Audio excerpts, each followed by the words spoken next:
నేను మళ్ళీ యాక్ట్ చేసేదానికి మళ్ళీ పిక్చర్లో వచ్చి యాక్ట్ చేసి ఈ లింగా రిలీజ్ అవుతా ఉంది.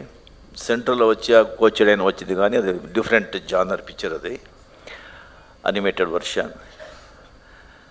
సో స్ట్రైట్ వచ్చి ఈ లింగా, దీంట్లో వచ్చి మేము చాలా అద్భుతాలు జరిగినాయి. ఫస్ట్ ఆఫ్ ఆల్ ఈ Linga just in a given time ఇంత పెద్ద పిక్చర్ వచ్చి ఒక వితిన్ 6 months తీసేదన్నది it is impossible now. It is not that ఏమో పెద్ద ఆర్టిస్టులు పెద్ద వాళ్ళు టెక్నీషియన్స్ వాళ్ళంతా చేస్తే అది పెద్ద పిక్చరు అని కాదు. సబ్జెక్ట్ చాలా పెద్దది, ద బ్యాక్ డ్రాప్ చాలా పెద్దది. దట్ ఈస్ ప్రీ ఇండిపెండెన్స్, 1940 1938 అప్పుడు జరిగే సబ్జెక్టు. సో అండ్ సబ్జెక్ట్ వచ్చి మెయిన్ ఆన్ బేస్ ఈజ్ పెద్ద ఒక డ్యామ్ కట్టేది, ఒక మెగా డ్యామ్. అండ్ పెద్ద పెద్ద ఈ train fights, elephants, horses, thousands, every scene at least ఒక 60-70 సీన్స్లో వచ్చి ఒక 40 సీన్స్, థౌజండ్స్ ఆఫ్ ఆర్టిస్ట్ వీళ్ళంతా పెట్టి వీళ్ళని గివన్ టైంలో ఈ పిక్చర్ తీయడం అనేది hats off to Ravikumar, his unit and the producer Rockline Venkatesh. మేము ఆర్టిస్ట్ ఏం లేదు, మేము ఆర్టిస్ట్ వచ్చి ఫస్ట్ లాస్ట్లో వచ్చి మేము సినిమా ఆ పిక్చర్ ఫీల్డ్ లోపల ఫ్రేమ్ లోపల లాస్ట్లో వస్తాము. ఫస్ట్ వచ్చి షూటింగ్ అయిన తర్వాత మేము వెళ్ళిపోతాం. అందరూ ఆ టెక్నీషియన్సే చాలా కష్టపడేది.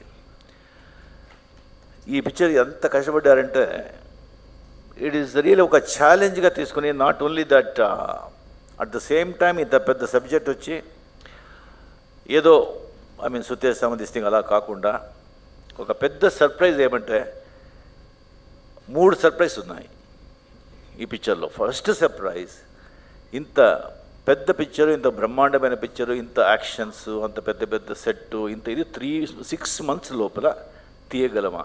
అది ఇంత టెక్నీషియన్, పెద్ద రెహమాన్, సాబు సీరియల్, రత్నవేల్, సోనాక్షి అండ్ అనుష్క, అందరూ వెరీ బిజీ ఆర్టిస్ట్. వాళ్ళని అందరిని పెట్టుకుని that is a big surprise. Definitely ఆ పిక్చర్ చూస్తే మీకు తెలుస్తుంది. సెకండ్ వచ్చి ఈ పిక్చర్ వచ్చి మీకు 1 weekలో రిలీజ్ అవుతుంది. దాంట్లో సరిగ్గా ఒక 4 people 5 people ఈ సబ్జెక్ట్ నాది, ఈ స్టోరీ నాది అని చెప్పి మద్రాసులో వచ్చి కేసు వేశారు. సో దాంట్లో ట్విట్టర్లో వచ్చి ఇద్దరు రాశారు, రజనీ పిక్చర్లో స్టోరీ ఉందా? రజనీ పిక్చర్లో స్టోరీ ఉంది అని, అది నా స్టోరీ అని నలుగురు వచ్చి కేసు వేశారంటే ఈ పిక్చర్ ఫస్ట్ మేము చూడాలి అని వాళ్ళు ట్విట్టర్లో వేశారు. సబ్జెక్ట్ వచ్చి రియల్లీ బ్యూటిఫుల్ సబ్జెక్ట్, మంచి స్టోరీ ఉంది. కానీ ఈ స్టోరీ వాళ్ళ నలుగురిది కాదు, పొన్కుమర్ స్టోరీ. ఇది ఒక ఇన్స్పిరేషన్ తీసుకుని అంత మంచి స్టోరీ నాకే వచ్చాము. యాక్చువల్గా డెఫినెట్లీ చాలా చాలా నచ్చింది. మీకు డెఫినెట్లీ నా కెరియర్లో ఇలాంటి ఒక సబ్జెక్టు చేసేది అలాంటి ఒక సబ్జెక్ట్ దొరికింది నా భాగ్యం. 3వ పాయింట్ సర్ప్రైజ్ ఏంటంటే, నేను చాలా కష్టపడి ఈ పిక్చర్ యాక్ట్ చేసి ఉంటాను. చాలా కష్టపడి అంటే ఈ యాక్షన్ చేసింది కాదు, ట్రైన్ ఫైట్ కానీ క్లైమాక్స్ ఫైట్ కానీ అవంతా కాదు, ఈ ఇద్దరు అమ్మాయిలతో డ్యూయట్ చేస్తున్నా. సత్యంగా ఈ సోనాక్షి వచ్చి జస్ట్ చిన్న పాప నుంచి నాకు తెలుసు, మా ఐశ్వర్య సౌందర్య అదంతా పెరిగింది, ఒకేసారి పెరిగింది. ఆ అమ్మాయితో డ్యూయట్ అనేటప్పుడు నాకు కంప్లీట్గా ఐ గాట్ రియల్లీ స్వెట్ అయిపోయింది. ఎందుకంటే నా ఫస్ట్ పిక్చరే అబురాంగుడు ఫస్ట్ టేక్ చేసేటప్పుడు కూడా నాకు అంత టెన్షన్ కాలేదు. రియలీ దేవుడు వచ్చి ఆర్టిస్ట్కి ఏదైనా పనిష్మెంట్ చేయాలంటే 60 years తర్వాత డ్యూయట్ పాడాలరా.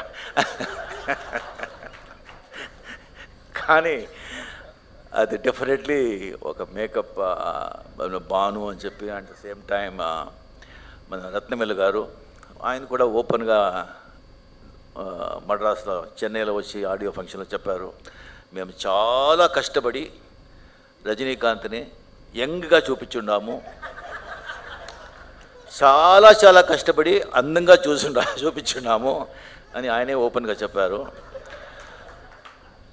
సరే, చాలా కష్టపడి యంగ్గా చూపించేది ఓకే, బట్ చాలా కష్టపడి అందంగా అనేది అది this picture actually I'm telling you mean so not only 66 monthsలో తీసేది అనేది of course you would have taken time, but నాకు వచ్చి ఐ మీన్ జస్ట్ ఒక 30 years అయింది, 40 years అవుతుంది. ఒక ఇండస్ట్రీలో ఒక సీనియర్ ఆర్టిస్ట్గా ఏదైనా ఒక మంచిది ఏదైనా ఆ ఇండస్ట్రీకి మేము చెప్తాం what we are going to give actually after getting so much from the people from the industry. Yes, in a given time, in a short time, this kind of picture we can make, we can do అని youngsters వచ్చి తెలుసుకోవాలి. అది ఇంపార్టెంట్గా నాది కానీ రవికుమార్ కానీ ఆ intention ఉండింది.